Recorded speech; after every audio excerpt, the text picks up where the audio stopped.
London में IMF के तरले मिन्नतें करने के लिए जो रजा बाकर साहब मौजूद हैं, गवर्नर स्टेट बैंक, उन्होंने एक बड़ा मीडिया से गुफ्तगू करते हुए एक बहुत बड़ा ब्लंडर मारा है कि डॉलर की कीमत जब ऊपर जाती है तो किसी को फायदा होता है, किसी को नुकसान होता है।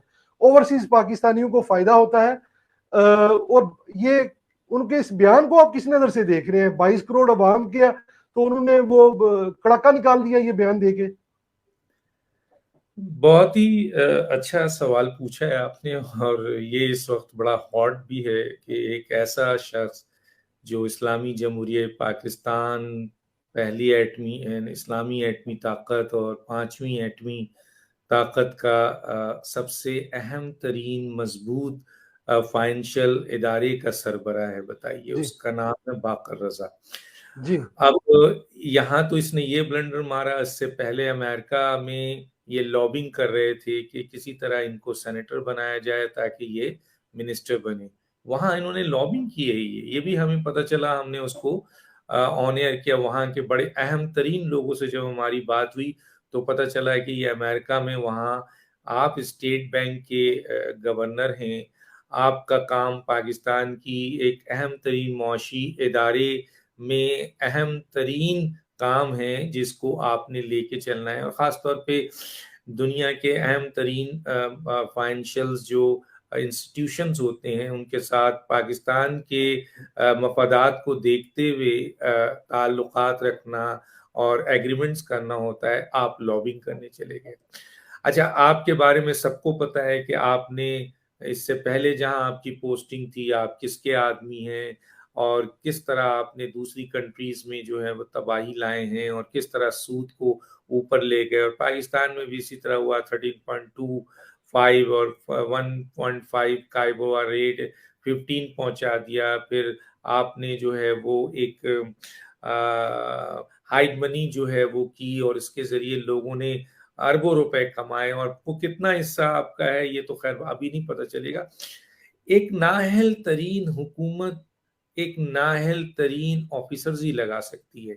जी इन साहब के बारे में पाकिस्तान के बड़े बड़े मौशी जो एक्सपर्ट हैं वो ये कहते हैं कि ये बहुत ही जूनियर हैं। बल्कि किसी ने, मुझे याद है इसहाक डार साहब ने शायद किसी जगह कहा था कि इनको किसी ने रिक्वेस्ट की थी कि जी इनको किसी जगह पाकिस्तान में लगाया जाए, तो उन्होंने कहा था कि पहले कुछ सीख के आए, काम करके आए।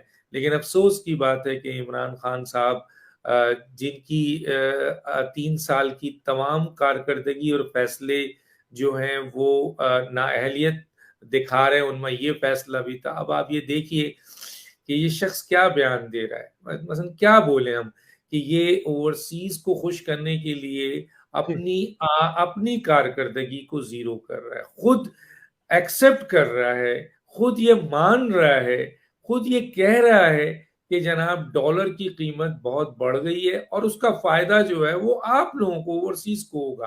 कहने जी का मतलब है कि इस तरह के स्टेटमेंट एक स्टेट बैंक का गवर्नर तो नहीं दे सकता, मैं तो कहता हूं कि एक क्लर्क भी नहीं दे सकता है। मातम करने का मौका है कि आप एक पाकिस्तान के अहम तरीन इंस्टीट्यूशंस के सरबराह होकर आप दलाइल दे रहे हैं डॉलर के रेट को, जो बहुत आगे बढ़ चुका है, 123 से उठाकर 174 पे आज पहुंचा हुआ है।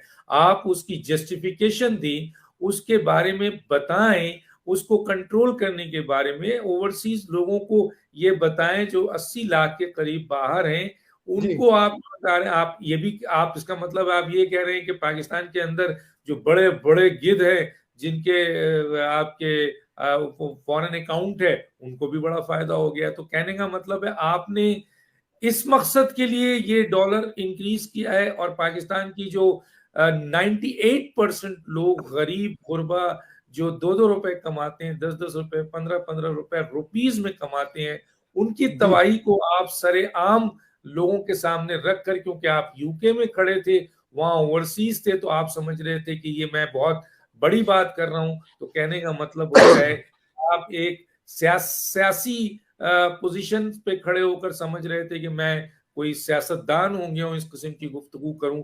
तो मेरा ख्याल है बहुत ही ज्यादा क्या बोलूं, एक शख्स है, और ये इससे ज्यादा मैं अल्फाज अदा नहीं कर सकता कि एक नाअहल हुक्मरान ने एक नाअहल तरीन आदमी को जो स्टेट बैंक दिया है, जिसकी बुनियाद पे आज मुल्क की मुआशी अदारे के जरिए जो तबाही है उसमें बाकर रजा का बहुत बड़ा हाथ है। और ये स्टेटमेंट ये जाहिर करता है कि वो कितने मैच्योर और कितने अहल जो है ऑफिसर हैं।